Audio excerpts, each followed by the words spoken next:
નમસ્કાર ગુજરાત રાજ્યની સેવામાંથી સેવાનિવૃત્ત થયેલ પેન્શનધારક મિત્રો ભાઈઓ તથા બહેનો સ્વાગત છે આપનું આપણી આ યુટ્યુબ ચેનલ એટલે કે ભાવેશ મકવાણા ન્યૂઝ યુટ્યુબ ચેનલમાં। તો મિત્રો આપ સૌનું દિલથી સ્વાગત કરું છું આપણી આ ચેનલમાં। તો બધાને જય શ્રી કૃષ્ણ, જય માતાજી, હર હર મહાદેવ। તો મિત્રો આજના વિડીયોમાં ખૂબ સરસ મજાની આપણે ચર્ચા કરવાના છીએ।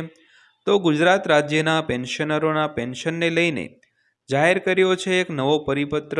તો મિત્રો શેનો પરિપત્ર છે તેને આપણે વિડીયોમાં વિગતવાર ચર્ચા કરવાના છીએ, એટલે વિડીયો તમને દિલથી નમ્ર વિનંતી છે કે ખાસ અંત સુધી જોઈ લેજો, એટલે બધી જ માહિતી તમને મળી જશે। તો મિત્રો શરૂ કરીએ આજનો વિડીયો। તો 7મા પગાર પંચ મુજબ મોંઘવારી ભથ્થું એટલે કે ડીએ એઆઈસીપીઆઈ એટલે કે ઓલ ઇન્ડિયા કન્ઝ્યુમર પ્રાઇસ ઇન્ડેક્સના આધારે ગણવામાં આવે છે। તો આ વખતે જુલાઈથી ડિસેમ્બર 2024 સુધીના એઆઈસીપીઆઈ ડેટા નક્કી કરશે કે સરકાર ડીએમાં કેટલો વધારો કરશે। તો ચાલો જાણીએ કે આ વખતે ડીએ વધારો કેટલો હોઈ શકે છે અને સરકાર તેની જાહેરાત ક્યારે કરશે। તો સરકારી પેન્શનરોના મોંઘવારી ભથ્થામાં વધારો 2025। કેન્દ્ર સરકારના કર્મચારીઓ અને પેન્શનરોને નવા વર્ષ એટલે કે 2025માં મોટા સમાચાર મળી શકે છે। તેમના મોંઘવારી ભથ્થામાં વધારો ટૂંક સમયમાં જાહેર થઈ શકે છે। તો સરકારી કર્મચારીઓ અને પેન્શનરો બધા આની આતુરતાથી રાહ જોઈ રહ્યા છે। તો ચાલો જણાવીએ કે મોંઘવારી ભથ્થાની ગણતરી કેવી રીતે કરવામાં આવે છે અને તેની જાહેરાત ક્યારે થવા જઈ રહી છે।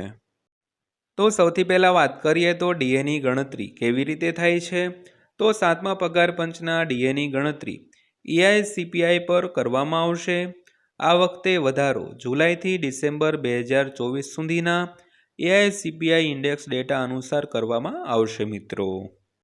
તો ઓક્ટોબર 2024 સુધી ઉપલબ્ધ ડેટા સૂચવે છે કે જાન્યુઆરી 2025માં ડીએમાં 3%નો વધારો થઈ શકે છે, કારણ કે તે સમયે એઆઈસીપીઆઈ 144.5 હતો।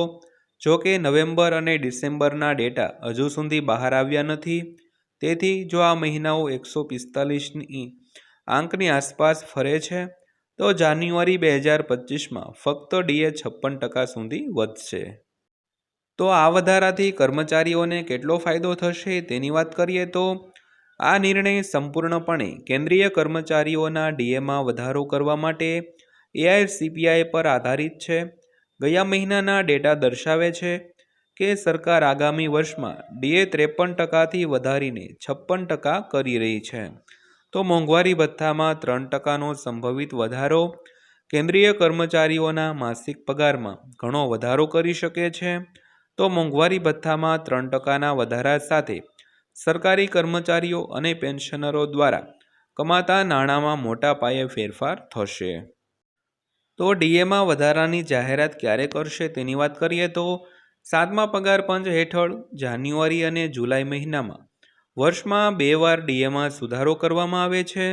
તો આ સુધારો એઆઈસીપીઆઈ સૂચકાંકના સરેરાશ પર આધારિત છે, તેથી આ વખતે જાન્યુઆરી 2025 વતી ડીએમાં વધારો જુલાઈ અને ડિસેમ્બર 2024ના મહિનાઓ વચ્ચેના એઆઈસીપીઆઈ ડેટા પર આધારિત હશે મિત્રો। તો કેન્દ્રીય કર્મચારીઓ માટે મોંઘવારી ભથ્થામાં વધારાની સત્તાવાર જાહેરાત સામાન્ય રીતે માર્ચમાં થાય છે।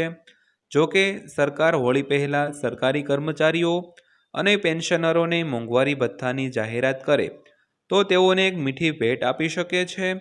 તો માર્ચ અથવા એપ્રિલના પગારની ચૂકવણી સાથે ડીએ પણ આપવામાં આવશે મિત્રો। તો મિત્રો આ હતી આજની માહિતી પસંદ આવી હોય તો વિડીયોને લાઈક કરજો અને રોજે રોજ આવી જ માહિતી મેળવવા માટે આપણી આ ચેનલને સબસ્ક્રાઈબ પણ કરી લેજો। તો ફરીવાર પાછા મળીશું એક નવા વિડીયો સાથે, ત્યાં સુધી સૌને જય હિન્દ, વંદે માતરમ।